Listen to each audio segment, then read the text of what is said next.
Hi, I'm Deborah. Life-changing moments, they don't announce themselves. For me, it was 8 years ago on what was supposed to be a carefree family ski trip. I was 18, fresh out of high school, thinking I had everything figured out.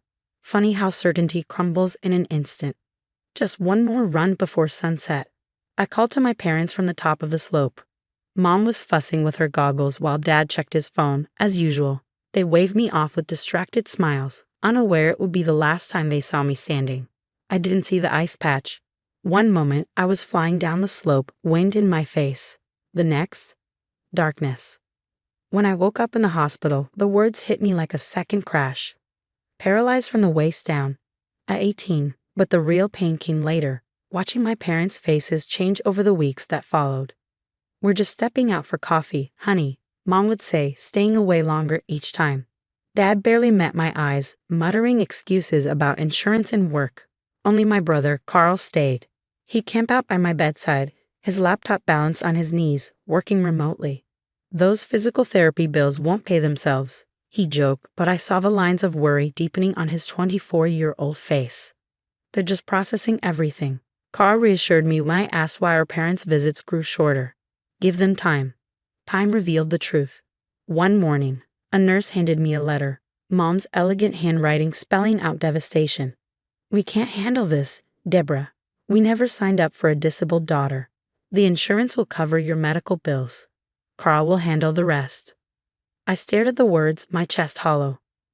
Later that day, Sophia, my best friend since middle school, stormed into my room to find me clutching the letter. "Those cowards couldn't even say it to your face." She spat, her hands trembling as she read it. "What kind of parents just leave?" I asked through tears. "The kind who don't deserve you," Carl said, stepping into the room with a fierce determination. "I've already called work. I'm taking over as your primary caregiver. But your career in Seattle," I protested, "can be managed remotely. Besides, Sophia's tech startup idea needs a financial advisor, right?" Sophia's eyes brightened. "Our accessibility app. Deborah, you're still the best coder I know. Chair or not, your brain is what we need."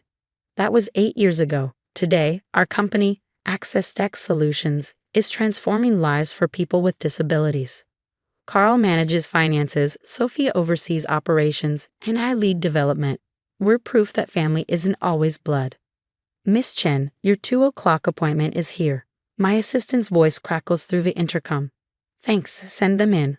I reply, turning my wheelchair toward the door. It opens and my heart stops.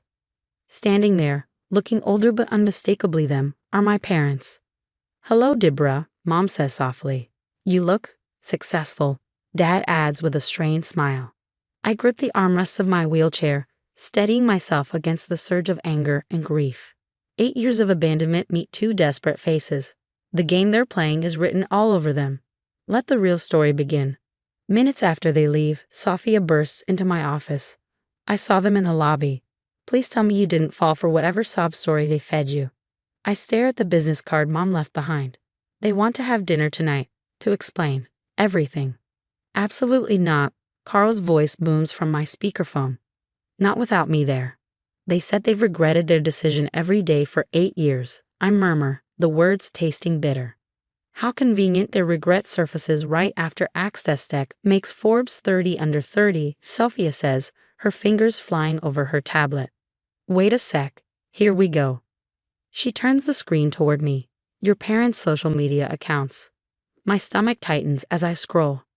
Photos of yacht parties in Monaco, skiing in the Alps, wine tasting in Tuscany. But one post freezes me in place.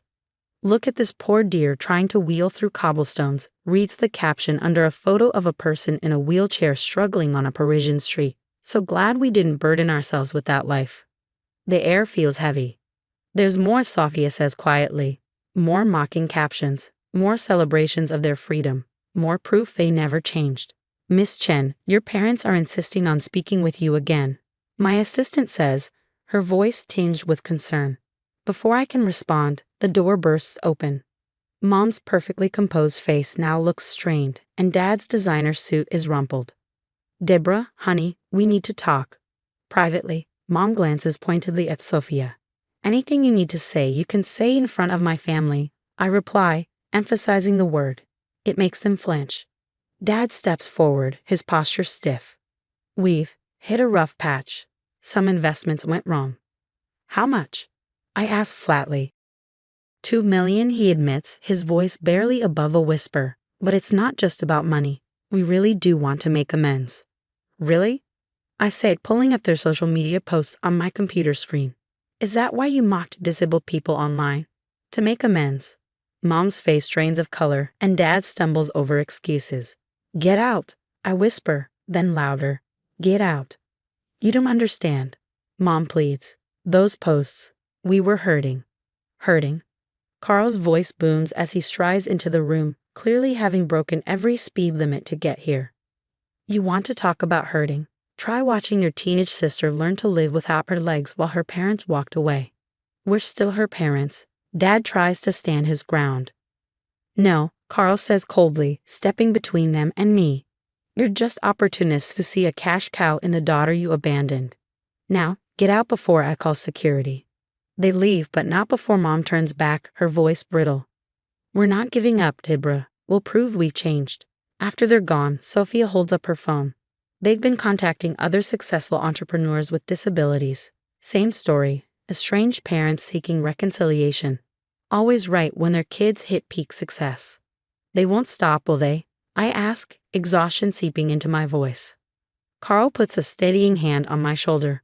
No, but neither will we. Sophia's eyes gleam with determination. The Disability Tech Conference is next month. They'll definitely try something there. I glance between my brother and best friend, feeling the fire reignite inside me. Then let's be ready. The Disability Tech Conference is the biggest event in our industry. Normally, I'd be excited, but as I watch my parents work the room from my spot near the stage, all I feel is disgust. They're good, I'll give them that. They've convinced half the room they're devoted parents of a disabled entrepreneur, Sophia whispers, pretending to check my presentation slides.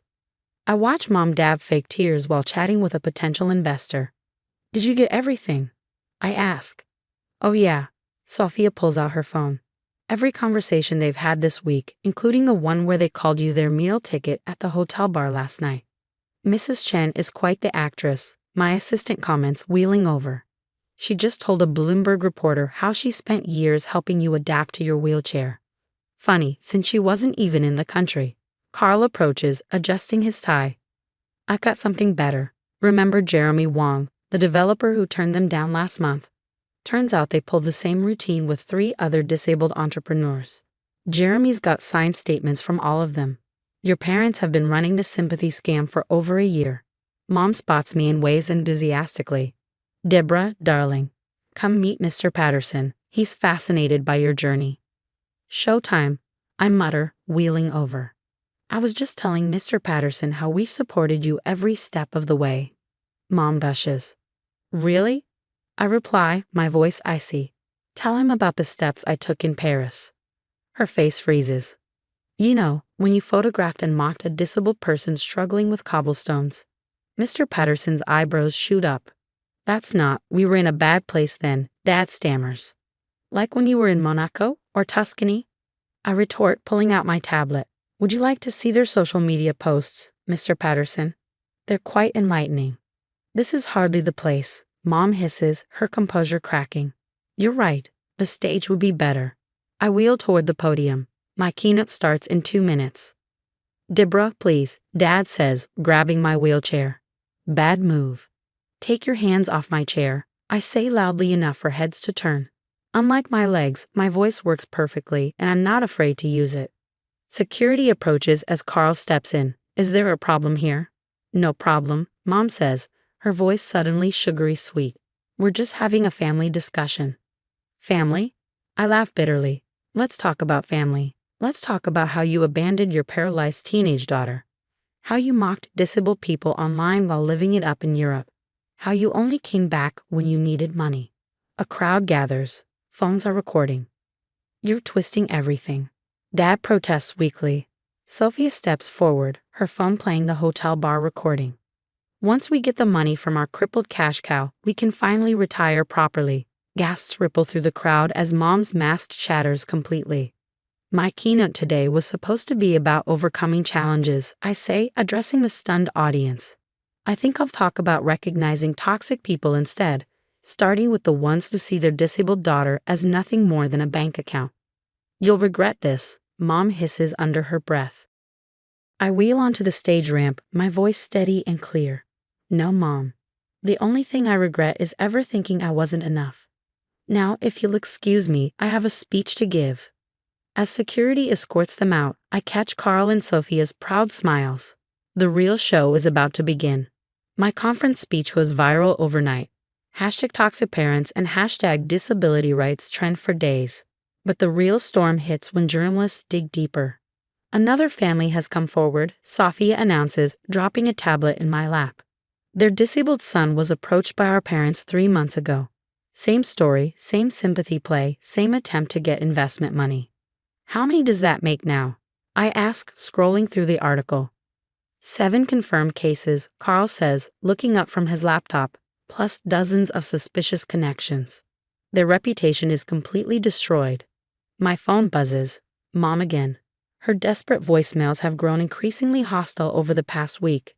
I press play on the latest one. You've ruined us. Her voice crackles through the speaker. We're your parents, we gave you life. And I gave you consequences, I murmur, blocking their number for the final time. Speaking of consequences, Sophia grins, pulling up a news site. Your parents' business partners want nothing to do with them. That investment firm your dad worked with, they've cut all ties. Their social circles have abandoned them too, Carl adds. Turns out rich people don't like being associated with publicly exposed toxic parents. Who knew? A notification pops up on my screen. A message from Jeremy Wong. They're selling their house, I say, reading aloud. Moving to some small town in Idaho. Guess Monaco's off the table now. Good, I say, feeling lighter than I have in years. Let them live with their choices, just like I had to live with mine. Miss Chen, my assistant, pokes her head in. The Disability Foundation is on line 1. They want to partner with Access Tech for a nationwide accessibility initiative. I catch my reflection in the office window, sitting straight in my wheelchair, surrounded by real family. Put them through. And that's not all, Sophia says, practically bouncing with excitement. Remember that investor your mom was crying to at the conference? Mr. Patterson. I raise an eyebrow. He wants to fund our new education program for disabled youth. Really? $10 million worth of really, Carl says, sliding over the proposal. He said, and I quote, "True family stands by you. Let's help kids who need that support." My eyes water as I read the details. A tech education center designed specifically for disabled youth. Scholarships, mentorship programs, everything we dreamed of creating. You know what this means, I say, looking at my real family. We can help make sure no other disabled person feels as alone as I did. About that, Sophia says, pulling up a calendar. We've received hundreds of messages from disabled individuals sharing similar stories of family abandonment. They're asking for support groups, resources. Then let's give it to them, I decide. The center can have a community space too. No one should face this alone. Carl squeezes my shoulder. Mom and Dad thought they were ruining you by leaving. Instead, they made you stronger. No, I correct him, holding out my hands to my brother and best friend. You two made me stronger. They just made me angry. And now, I take a deep breath, the fire in my chest steady and bright. Now we're going to use that anger to help others rise. Sophia wipes her eyes, trying to look professional and failing. So, boss lady, ready to change more lives? Let's get to work, I say, pushing through the doors to our future. We've got people to help and lives to change. Some say success is the best revenge. I say using that success to help others is even better.